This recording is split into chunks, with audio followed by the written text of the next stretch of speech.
Joining us right now is a man, I'll be honest, it's a man I greatly admire. He is a keen political commentator, author of a brand new book, The Undocumented, Mark Steyn. I want to get to the book in a moment, but obviously you all know Mark Steyn every day, well, not every day, but whenever he's filling in for Rush Limbaugh right here on WMAL from noon to 3. And also, I've been told, Mark Steyn, that you and I need to team up for a Christmas song duet. You know, your Christmas songs are infamous.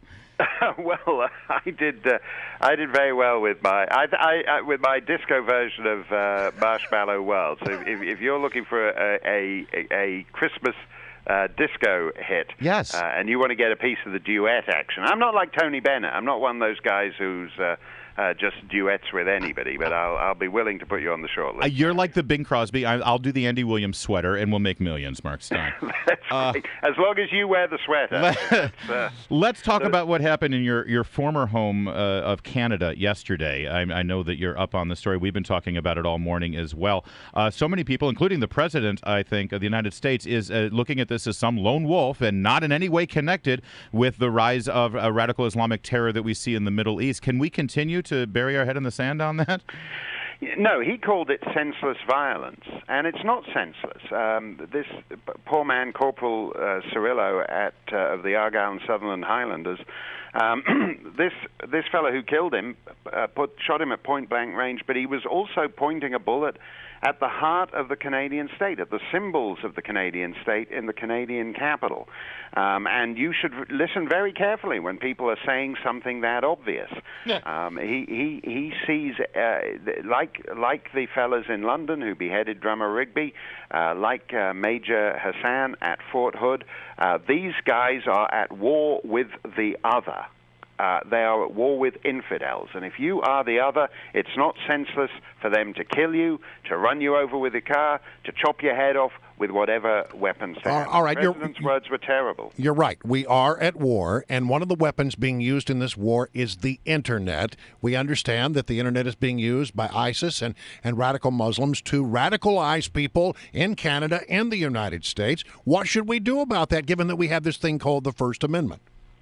Yeah, and I think I'm a great believer in free speech and absolute free speech. But you do cross. I think you do cross a line. I gather that the Royal Canadian Mounted Police are apparently rounding up almost 100 people who are suspected of having joined ISIS.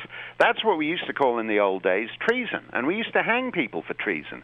And people think treason is some kind of joke statute now that doesn't really mean anything. Nobody is really guilty of treason. Major Hassan, who wore the uniform of the United States military, but actually was on the side of the enemy, nobody tried to actually prosecute him for treason. I don't know what he's been convicted of, workplace violence or whatever they call it. Yeah. But we actually should start thinking seriously about issues like treason again, because if in 1942 a Major Hassan type had been wearing the American military uniform while working for the enemy, we would have been much clearer on what it was he was actually guilty of. Mark Steyn, your brand new book, The Undocumented Mark Steyn, Don't Say You Weren't Warned, is, I think, I can't wait to read it. America Alone is something that I keep by my bedside at all times because I refer to it so often. We're here in the Beltway. We're obsessed with these midterm elections. We're looking at who's going to control the Senate. You make the case in this book that this election is hardly the most important discussion going on in America. It's really more about the culture. Explain that. Well, the book, in a way, takes a look at the last couple of decades. In many ways, I've been in my sleepy corner of New Hampshire a long time, and it's not sleepy once you get into primary season. Every would-be, wannabe president comes and descends on your neck of the woods. So I've seen an awful lot of next presidents of the United States come through my hometown. From Phil Gramm to John Kasich to you name it, and as the years go by, you begin to realize that actually the real battles are being fought elsewhere, and there have been profound changes in Western society over that period, and they're not really led by politics. Politics are playing catch-up on it, and something like the school system, the pop culture, all these levers of society actually are influencing things, and then the fellow who's running for Congress in this or that purple swing district is actually just playing catch up. And putting his finger in the wind on a lot of that As stuff. our mutual friend Andrew Breitbart used to say, politics is downstream from culture. So how do conservatives get upstream and engage in that battle?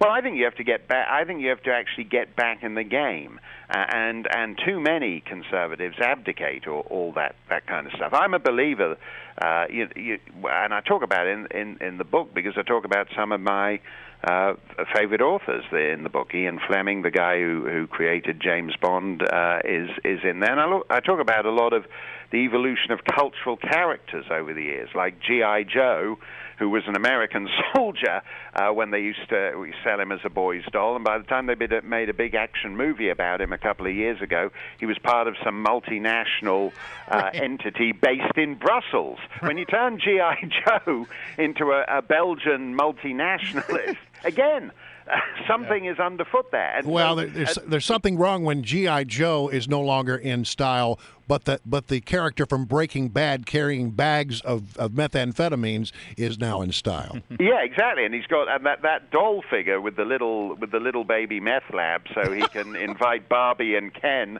over for a wild party. Well, it was a good lesson in capitalism. You have to give it that.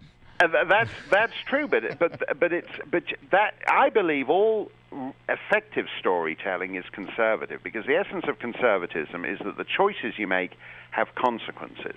That's why every 19th century social novel where a girl goes to a dance and she makes the mistake of dancing with the wrong man, and her entire life changes. And liberalism tells you that life has no consequences. If you wake up this way, if you guys wake up this morning and decide you'd like to be women, that's just your choice, and there are no consequences to that. In fact, choices have consequences. That's conservative. That's the heart of storytelling, and that's why conservatives need to get back in the game in movies and pop songs and all the rest of it, and start telling the stories. Well, your choice to record Marshmallow World with Jessica Martin. Just for a song. Here it is. Get out and roll it along. Here's one of the consequences of doing that, Mark Steyn. It's going to play in Washington, D.C. here. Take a walk with I'm telling you, you and I could do Sleigh Ride. We could. Am I begging now? Is this getting embarrassing? It's really getting. You're groveling. I love Sleigh Ride. I can never get. It's Christmas all year round at my. Thank you. Same here. He sings that song all year long. And you know, Mark Steyn also started doing theatrical critiques, Broadway theater stuff. I'm telling you, Mark Steyn, we got to do drinks. Thanks for joining us today. Thanks for joining us. Pleasure to have you. Good to be with you guys. Thanks a lot.